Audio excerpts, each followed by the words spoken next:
Baik, pertama-tama saya ucapkan terima kasih kepada dosen pengampu mata kuliah sintesis senyawa anorganik yang telah memberikan kesempatan kepada saya untuk mempresentasikan tugas saya pada kesempatan kali ini.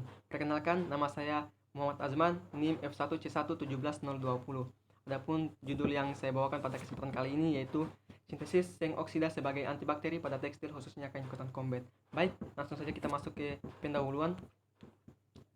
Industri tekstil merupakan salah satu sektor yang berkembang pesat pada era ekonomi global saat ini. Industri tekstil merupakan salah satu sektor yang sangat penting dalam perekonomian nasional untuk memenuhi pertumbuhan dan permintaan pasar domestik maupun internasional. Salah satu hasil dari industri tekstil yaitu kain katun atau cotton combat yang berbahan dasar kapas. Sebagaimana diketahui bahwa kapas merupakan salah satu media pertumbuhan bakteri, sehingga pada kain jenis ini diperlukan perbaikan intensif untuk dapat digunakan nantinya sebagai pakaian yang aman dan dari bakteri. Adapun bakteri yang sering ditemukan yaitu bakteri Staphylococcus aureus, di mana 20-30% jenis bakteri ini ditemukan pada kulit dan jaringan pengangkut.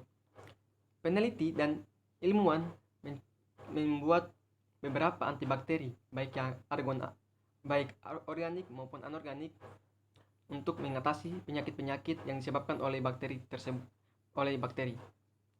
Adapun antibakteri yang berkembang saat ini dilakukan menggunakan berbahan dasar nanomaterial yang dapat disintesis dari nanopartikel.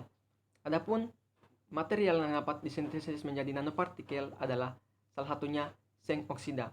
Oleh karena itu dilakukanlah penelitian ini.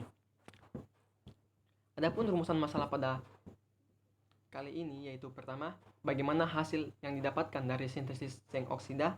Kedua, bagaimana hasil yang didapatkan dari uji karakterisasi seng oksida sintesis. Dan ketiga adalah bagaimana hasil uji aktivasi antibakteri. Baik, cotton combat merupakan salah satu jenis kain yang memiliki banyak helai dan serat. Bahan dasar dari kain cotton combat atau kain katun ini yaitu kapas. Sebagaimana yang kita ketahui bahwa kapas merupakan salah satu media pertumbuhan organisme bakteri. Salah satu jenisnya yaitu Staphylococcus aureus yang merupakan jenis bakteri gram positif yang bersifat patogen yang menyebabkan infeksi dan virulensi. Adapun seng oksida merupakan salah satu material berupa kristal yang banyak digunakan dalam berbagai keperluan seperti katalis atau pendukung katalis maupun semikonduktor yang dapat digunakan sebagai antibakteri sebab dapat disintesis menjadi nanopartikel. Adapun proses dalam penelitian ini terdiri dari 4 proses, yaitu pertama proses sintesis nanopartikel seng oksida dengan menggunakan metode sol gel. Kemudian kedua adalah karakterisasi nanopartikel seng oksida dengan menggunakan XRD. Kemudian ketiga adalah aplikasi nano seng oksida pada kain cotton combat. Kemudian yang terakhir adalah uji aktivasi antibakteri pada kain cotton combat berlapis nano seng oksida dengan metode swab. Langsung saja, adapun hasil yang didapatkan pada penelitian yang ini yaitu pertama, sintesis nanopartikel seng oksida, di mana pada sintesis nanopartikel seng oksida ini digunakan prekursor yaitu dari seng asetat dengan seberat 20,102 gram dan didapatkan nanopartikel seng oksida seperti data yang ditampilkan pada di slide pada kesempatan kali ini, di mana pada tabel tersebut dapat dilihat bahwa seng oksida yang diperoleh yaitu 6,08 gram. Adapun mekanisme yang terjadi dalam sintesis nanopartikel seng oksida ini dapat dilihat pada slide, di mana terdiri dari 4 tahapan mekanisme, yaitu pertama tahap solvasi, kemudian tahap hidrolisis, kemudian tahap polimerisasi, kemudian yang terakhir adalah tahap transformasi.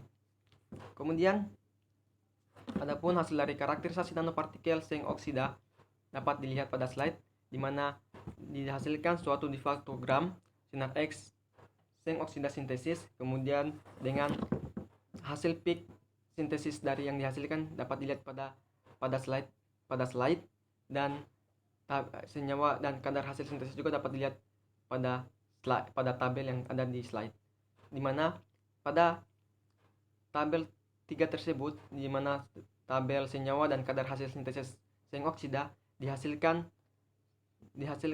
senyawa seng oksida dengan kadar senyawa sebesar 23,3% dengan kisaran ukuran sebesar 14,20 sampai 47,05 nanometer dengan kisi kristal fluid zait. Adapun dihasilkan juga senyawa yang terbentuk yang lain adalah hidrogen dengan kadar senyawa 76,7%. Hal ini berasal dari ketidaklaratan sepenuhnya pada saat proses sintesis nanopartikel di tahap sebelumnya tadi, yang berasal dari alkohol yang digunakan sebagai katalis. Kemudian adapun hasil dari uji aktivasi antibakteri dapat dilihat pada gambar. Digunakan variasi sebanyak 1 kali pencelupan, 5 kali pencelupan, 10 kali pencelupan, 15 dan 15 kali pencelupan, dengan hasil efektivitas antibakteri zinc oksida terhadap bakteri Staphylococcus aureus dapat dilihat pada tabel yang ada di sebelah kiri di slide ini, di mana dapat dilihat pada tabel tersebut hasil terbaik ditunjukkan oleh tabel nomor 2 dengan pencelupan 5 kali, di mana hasil diameter zona hambat yang dapat dihasilkan yang paling besar dihasilkan pada konsentrasi 7,5% dengan diameter zona hambat yang dihasilkan yaitu 2,1. Sehingga dari penelitian tersebut dapat disimpulkan bahwa zinc oksida telah berhasil disintesis sebanyak 6,018 gram dari 20,102 gram zinc asetat, sehingga diperoleh presentasi rendaman sebanyak 80,71%. Kemudian kedua, karakterisasi zinc oksida sintesis menunjukkan puncak di faktogram zinc oksida sintesis sudah sesuai dengan zinc oksida komersial dan didapat ukuran zinc oksida berkisar 14,20 sampai 47,05 nanometer dengan kadar senyawa 23,3%. Kemudian yang terakhir, dapat disimpulkan bahwa hasil uji aktivitas antibakteri zinc oksida pada kain cotton combat terhadap bakteri Staphylococcus aureus menunjukkan bahwa adanya zona bending pada medium dengan variasi terbaik, yakni pada zinc oksida konsentrasi 7,5% dengan jumlah pencelupan kain pada zinc oksida sebanyak 5 kali. Baik, mungkin itu yang dapat saya presentasikan pada kesempatan kali ini. Mohon maaf apabila ada kesalahan dan kurang-kurang kata penyebutan. Akhirul kalam, saya akhiri dengan ucapan wabillahi taufiq wal hidayah. Wassalamualaikum warahmatullahi wabarakatuh. Terima kasih.